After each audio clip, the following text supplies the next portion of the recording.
Déjà, il faut dire que si l'erreur qu'on puisse commettre, c'est de prendre un jour de la semaine romane et plaquer sur un jour de la semaine du calendrier romain. Ouais.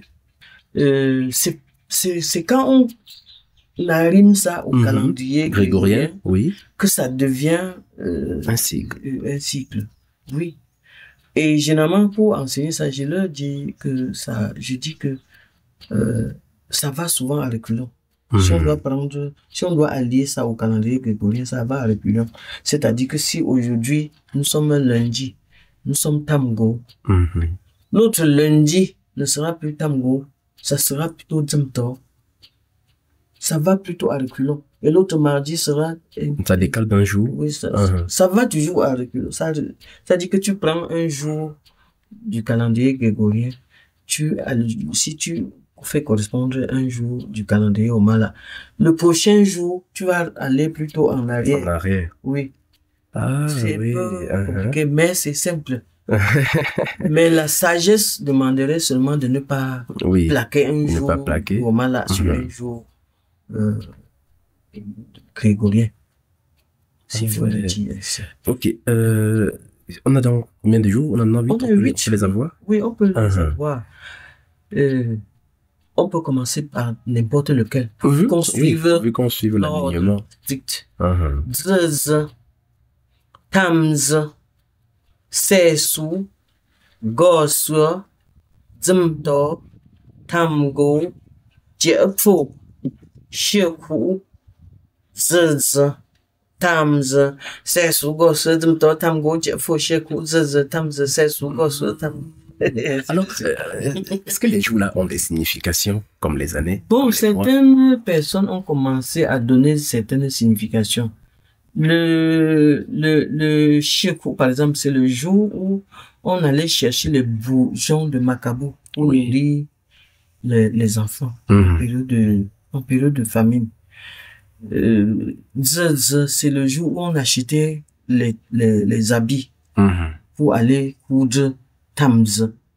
Tamz, comme si on était en train de coudre les habits. Les habits, oui. Pour Tamza.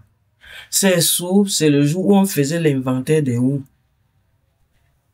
Parce qu'on a prêté les houes pour le champ. La houe, c'est sou. Le sou. Sou, oui. Sou. C'est le jour donc où on faisait l'inventaire des houes pour préparer la descente en campagne. Et après, c'est Ghost, c'est le jour où on allait à Bansoa faire le marché de Bansoa. Soua, c'est Bansoa. Oui. Et Dzmdo, c'est le jour où on apportait les premières marchandises au marché. Dzmdo. Tamgo. Bon, Tamgo, c'est le jour où on arrive effectivement au champ. On passe le temps de la journée à cultiver le champ pour de Tamgo. Maintenant, Djepfo, c'était le jour où les gens restaient comme des... Je ne sais pas comment on les appelle, des gens... C'est-à-dire que le jour là, si quelque chose t'arrive, tu n'as pas le droit de crier. Tu dois rester comme si tu n'as rien senti. C'était le Djepfo, tu restes comme le faux. Le jour, le Djepfo, ça veut dire tu avais faux là. C'est le paresseux. Le paresseux. L'animal le paresseux, oui. Tu sais que quand il est trop résistant. Oui. Il est... Comment le mot ne vient pas? Comme un masochiste. Ah, un masochiste. Oui. Sans sentiment, sans émotion. Il reste là, comme s'il se fait du mal à lui. Peu importe ce qui se passe. Il avale sa douleur. Il contient sa douleur. Il n'a pas le droit de crier. Donc, Djepfo. Et on tombe maintenant encore sur Shekou, qui est le jour où on récoltait les bourgeons de Macabo. Alors, le jour du marché de Banjul, c'est lequel parmi? Le grand jour, c'est Dzz. Dzz. Et c'est un jour interdit.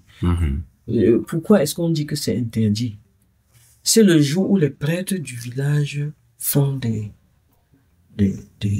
cultes au dieu du village. Oui. C'est-à-dire qu'ils s'en vont, soit l'année a été mauvaise, ils vont aller demander que la nature soit un peu plus clémente.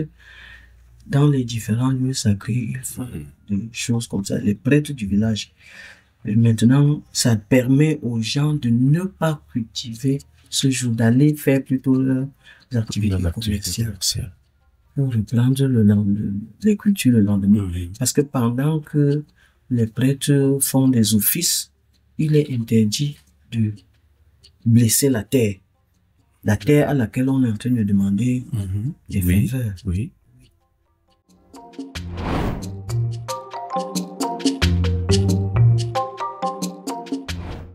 Le conseil que je peux donner aux jeunes, c'est déjà à commencer. Il faut qu'ils commencent à s'intéresser à la chose culturelle. Qu'on ne regarde pas, par exemple, bientôt il y a le Tojom, qui est la parade culturelle des enfants Tojom. Il ne faut pas que le jeune regarde le papa qui danse comme étant seulement un sorcier ou bien quelqu'un qui n'a rien à faire. Non, il faut qu'il le regarde comme quelqu'un qui veut exprimer son être interne, intérieur. C'est-à-dire son être, sa véritable personne. Qu'on ne regarde, que le jeune ne s'intéresse pas seulement aux danses perverses, déviantes et tout ça, qu'il s'intéresse à la chose culturelle de son village. Par exemple, quand je parlais de moi tout à l'heure, je pouvais aussi parler du doc ou de Matia. C'était une danse érotique.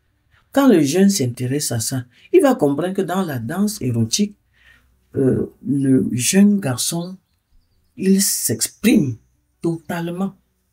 Et il est torse nu, on regarde tout son gabarit. Et il y a les jeunes filles derrière qui sont aussi torse nu. Et lorsqu'il fait un clin d'œil à ses parents pendant qu'il danse, il fait un clin d'œil devant une femme, le parent comprend il faudrait qu'on aille voir ses parents pour demander sa main.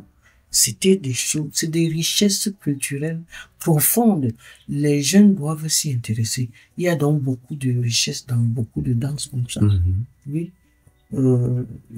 Par exemple, quand un jeune atteint un certain âge, doit savoir qu'il doit s'asseoir aussi sur les tabourets comme ça, chez eux.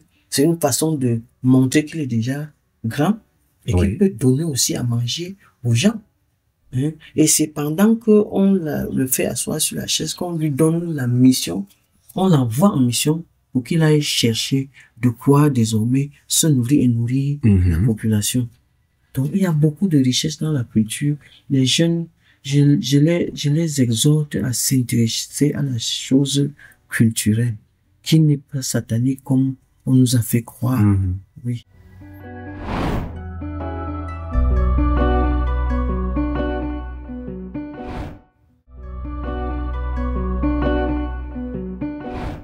Tojom, c'est un concept